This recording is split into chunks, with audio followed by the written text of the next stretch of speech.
Good morning, students.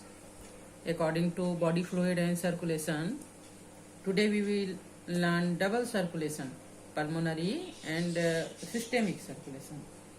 Okay. Double circulation is the phenomenon of passes of same blood twice through the heart for completing one cycle. Okay. In human beings, blood जो है वो पूरे body और heart में 2 times circulate होता है, which is called double circulation. ये कैसे होता है हम देखते हैं. As the human heart is 4 chambers, there is a complete double circulation. There is no mixing of oxygen rich and oxygen poor blood in the heart. Double circulation of blood in man can be studied under 2 heads: pulmonary circulation and systemic circulation. Human beings में heart में 4 chambers होते हैं, 2 auricle and 2 ventricle, जो कि septum के द्वारा right side and left side में divided होते हैं. इसलिए कभी भी ऑक्सीजनेटेड ब्लड और डीऑक्सीजनेटेड ब्लड आपस में मिक्स नहीं होते. और जो डीऑक्सीजनेटेड ब्लड है वो ऑक्सीजनेटेड होकर फिर से हार्ट में आके फिर पूरे बॉडी में जाता है एंड फिर पूरे बॉडी से डीऑक्सीजनेटेड ब्लड को हार्ट में लाया जाता है, which is called double circulation. और ये 2 पार्ट में पूरा होता है, pulmonary circulation and systemic circulation. Okay. So pulmonary circulation, it involves the circulation of blood between heart and lungs. Okay. The oxygenated blood from right ventricle is pumped into pulmonary arteries or pulmonary trunks or pulmonary arch. जो पूरे body से deoxygenated blood right auricle में लाया जाता है, then it goes to right ventricle and फिर इस deoxygenated blood को कहाँ पंप कर दिया जाता है? पल्मोनरी आर्टरीज में. And the latter divide into 2 pulmonary arteries, right and left. Pulmonary arteries are the only arteries which carry deoxygenated blood. जितने भी वेन्स हैं उसमें डीऑक्सीजनेटेड ब्लड आता है और आर्टरीज है उसमें ऑक्सीजनेटेड ब्लड जाता है. बट यहाँ पर एक्सेप्शन है कि पल्मोनरी आर्टरीज में डीऑक्सीजनेटेड ब्लड जाता है और पल्मोनरी वेन्स से ऑक्सीजनेटेड ब्लड जो है वापस हार्ट में रिटर्न होता है. Pulmonary arteries these arteries take the blood to the lungs. The blood is oxygenated in the lungs. The oxygenated blood from the lungs is collected by 4 pulmonary veins. This blood is poured into left atrium. Okay. Right auricle में deoxygenated blood पूरे body से लाया गया, then it goes to right ventricle and it goes to in pulmonary arteries and goes to lungs. और वहां पर फिर ये लंग्स में ऑक्सीजनेटेड होता है. कार्बन डाइऑक्साइड गैस को रिमूव कर दिया जाता है रेस्पिरेशन के थ्रू एंड रेस्पिरेशन में जो हम ऑक्सीजन इनहेल करते हैं उसको ब्लड में मिक्स कर दिया जाता है. अब ब्लड जो है वो ऑक्सीजनेटेड हो गया और लाया गया लेफ्ट ऑरिकल में पल्मोनरी वेन्स के through. And the second circulation is pulmonary circulation. It involves the circulation of blood between heart and different part of the body except the lungs. The oxygenated blood from the left ventricle is pumped into aorta, systemic aorta. And aorta is the main distributing artery of the body. Okay, हमने heart के structure में पढ़ा था pulmonary aorta, sorry systemic aorta जो सबसे बड़ा arteries होता है. और इसमें जो है वो पूरे बॉडी में ऑक्सीजनेटेड ब्लड को पंप किया जाता है. आगे चलकर इसमें कई ब्रांच जो है वो ब्रांच में डिवाइड हो जाता है और बॉडी के अपर पार्ट में, लोअर पार्ट में, सभी तरफ ये जो है वो ऑक्सीजनेटेड ब्लड को सर्कुलेट करता है.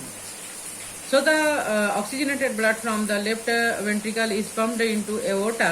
Aorta is the main distributing artery of the body. Aorta gives up arteries to heart walls, coronary artery. ये हार्ट के वाल को भी यहाँ से एक ब्रांच निकलता है जो हार्ट के वाल को भी ऑक्सीजनेटेड ब्लड सर्कुलेट करता है.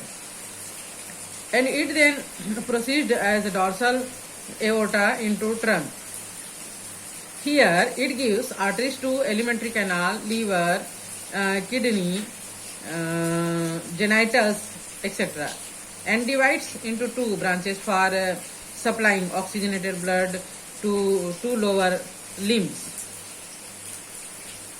On oxygenation, the blood from all these area is collected by veins like this. And the veins gives rise to vena cava, which opens in the right atrium. Venous blood from heart walls is collected by coronary veins. This veins enters the right atrium. Okay. Today we will also learn the atrial blood pressure. What is the atrial blood pressure? The force of blood against the walls of blood vessels is known as blood pressure. The pressure of blood vessels are different during the contraction and relaxation stage of heart. हमारे arteries में blood के flow होने से जो pressure बनता है उसे ही blood pressure कहते हैं. ये हार्ट के कंस्ट्रक्शन एंड रिलैक्सेशन पे डिपेंड करता है. At the moment of heart contraction it is systole pressure. जब हार्ट के कंस्ट्रक्शन से आर्टरीज में ब्लड फ्लो होने लगता है तो वो कहलाता है systolic pressure. And at the moment of heart relaxation the blood pressure in the arteries is known as diastolic pressure. Okay. जब हार्ट जो है वो रिलैक्स होता है और आर्टरीज में ब्लड कम होते हैं देन इसका जो प्रेशर है वो कम हो जाता है and which is called diastolic pressure.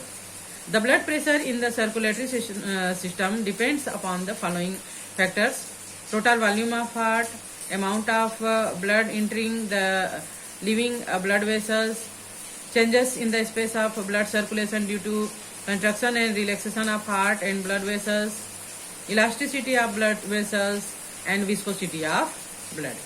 Okay. So, the blood pressure is generally measured in term of how it can push mercury column. आप लोग अगर डॉक्टर्स के पास जाते हैं तो ब्लड प्रेशर चेक किया जाता है जिसमें मरकरी का बना हुआ कॉलम होता है और इसमें रीडिंग्स होते हैं. High BP is greater during the systole than during the diastole. This two pressure can be measured by an instrument called sphygmomanometer. जिस एपरेटस से ब्लड प्रेशर चेक किया जाता है इस एपरेटस को स्फिग्मोमैनोमीटर कहते हैं. And the BP varies with the age of individuals. Normally the systolic BP of an individual should be 100 plus his age in mm of mercury column.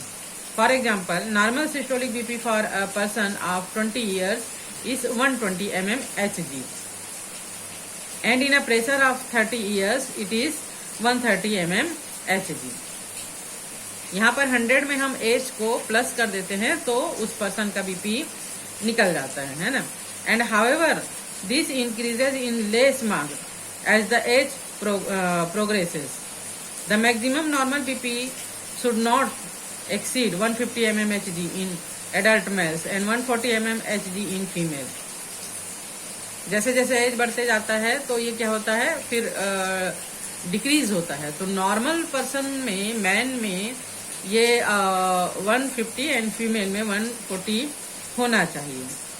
Okay. In medium terms BP is expressed as 120/80 mmHg. mmHg is the systolic pressure while 80 mmHg is the 120 mmHg is the systolic pressure while 80 mmHg is the diastolic pressure. Okay. The difference between these two pressure is called pulse pressure. It is about 40 mmHg in a normal healthy person. Maintenance of normal BP is very necessary for health. For the first time, the blood pressure was measured by using sphygmomanometer in horse by Hall in 1733. Okay, so आज हम इतना ही पढ़ते हैं and next इसका पढ़ेंगे. सो तब तक ले goodbye and take care.